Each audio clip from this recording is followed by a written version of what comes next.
Well, a little something different this morning, guys. We kind of get all tangled up in the hard to deal with stuff on these 7.3s. We forget about the basic stuff, so we're going to do a little fuel filter change.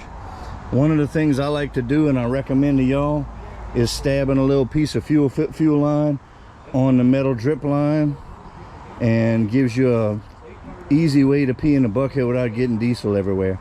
I'm gonna let Tristan show y'all what we got. Okay guys, so this is your belt tensioner. Right up here, one of these metal lines will dead end, and that leads directly to the bottom of your fuel bowl, to that little plastic valve. So we got our 3/8 rubber line routed all the way past this cross member, or the front of the frame. So hopefully y'all can see any of that, but this will prevent diesel from running all down the front of the suspension and everything. Valve right here. Okay. All right, we're gonna open the ball valve right here, turn it toward the back like that. A little yellow handle, and you should hear fuel peeing out the bottom. And we got it dripping into a drip pan, and we're gonna let that drain. And while that's draining, we're gonna start unscrewing our filter housing right here. Oh, this is cute. Yeah, why y'all do that? Means I'm sucking dirt. You have to make something for that. This is cool. All right. Put the hook on. What'd this come off of, huh? That's all. He got the high-end quiet truck. I like that. Keeps it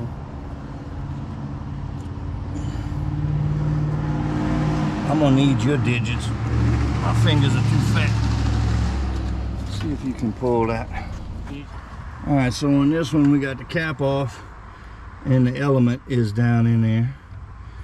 So I've swapped over to Tristan because he's got precision fingers, and we're gonna see if we can jiggahoos it out of there without making a mess. Now, once you drain the bowl, you can go ahead and close that ball valve at any time.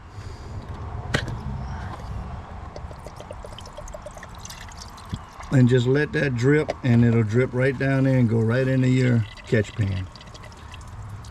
Okay.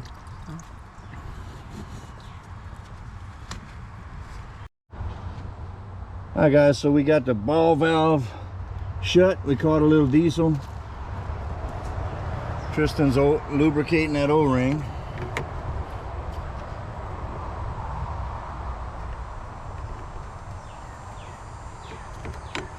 I'm gonna pop that on there, and you guys got to pay attention too on these ones that monitor the Ford. This one right here has a wedge, and you got to make sure and get that sitting the right direction.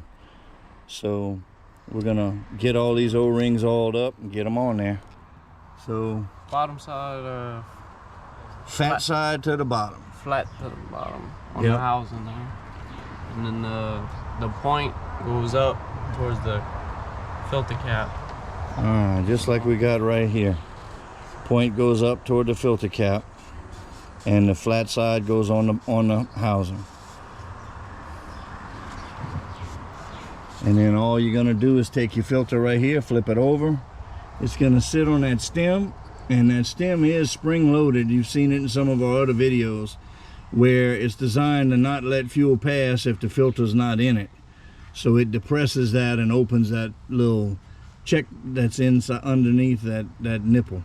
So the nipple goes in there, and then screw this on, snug it. You don't have to get gorilla crazy, and always put a little lube on that O-ring too. So we're just gonna dip it in. We got a little fresh diesel. Another thing, guys, is that you can from time to time with the filter, either before you change it or after, put your catch pan underneath the bottom, open the ball valve and turn the key on, and let it pee through that line, and it'll flush out any critters or anything, and you can also use that as an indication on whether or not your fuel pump is actually running and putting out pressure. Now, it doesn't mean that you got everything with that pressure, because you can have volume and not pressure, or pressure and not volume, but it's a good little telltale sign of what's going on. And sometimes you got to get in there and clean the crud in the bottom, but this one I don't believe it's too dirty, huh? No, everything Okay. looks pretty. So getting ready to stab this.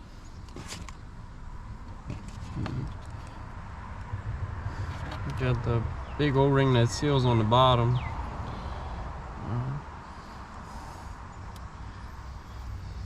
Our last one was deformed in two spots from the heater element bolts at the bottom, but I guess that's normal. So Yeah, I don't guess you can move, can't move them bolts.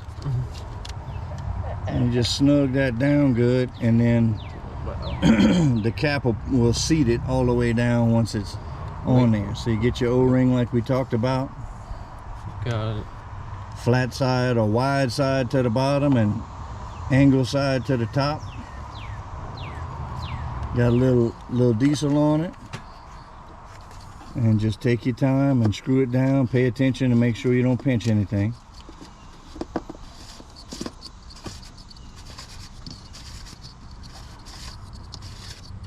And again, you don't want to get gorilla tight. What I'll do is I'll snug this down, and then I'll wipe around it to make sure that it's dry, and then you're gonna have to cycle your key.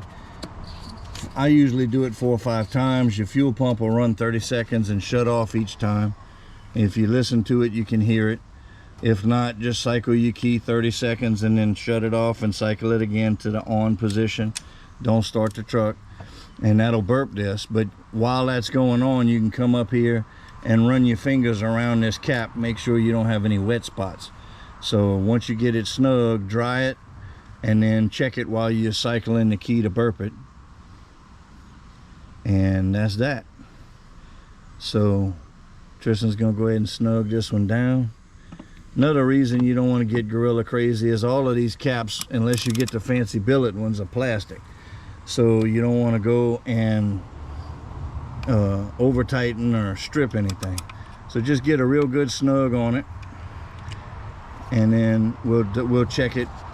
We'll take our paper towel and wipe around the cap and make sure we got dry surfaces, so it's real easy to feel if we got a leak. And sometimes if you get this O-ring backwards, or you get something crazy on here, she'll let you know. It'll be like a garden sprinkler of diesel up under here. And it's really fun. It's, you know, good way to clean the engine and make a mess and set things on fire. It's like 4th of July. It's really lovely. All right, are we good to cycle our key? Yeah, you told me. All right. You can hear some fuel gurgling. That's what you want to hear. All the air being purged out back to the tank. And then you'll know you have a good prime when it starts to quiet down in the pump. Or I might have kicked off. Might have to cycle it again, man. So no leaks thus far, but I don't believe we're up to pressure yet. Oh, whoa. Oh, what you got, man?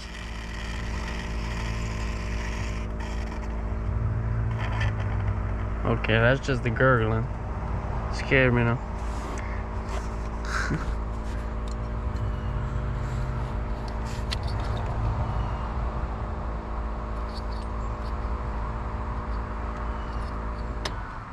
Looking good. Everything buttoned up? Yeah, it was gurgling hard for a second there. Ball valve shut good? Yeah, sir. I don't hear nothing. Yeah, it'll gurgle good. No leaks. No leaks to speak of. No seeps.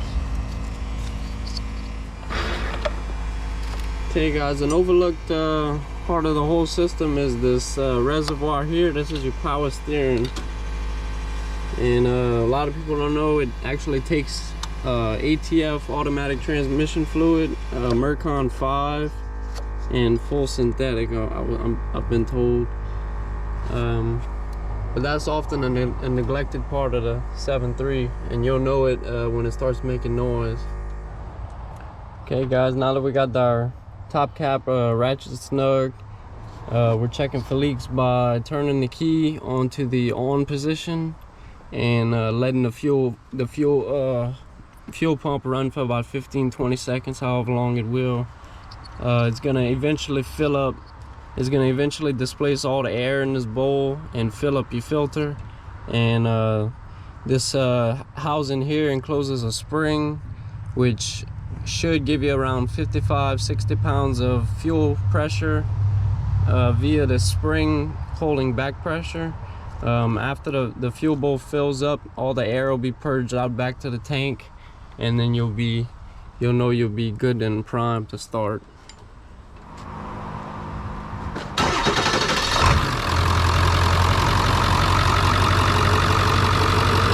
You might get a bit of a rough idle maybe,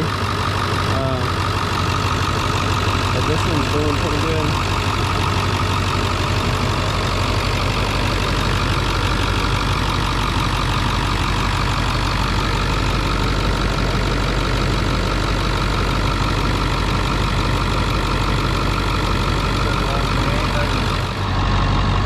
Alright guys, well that's how you do a fuel filter on a 7.3.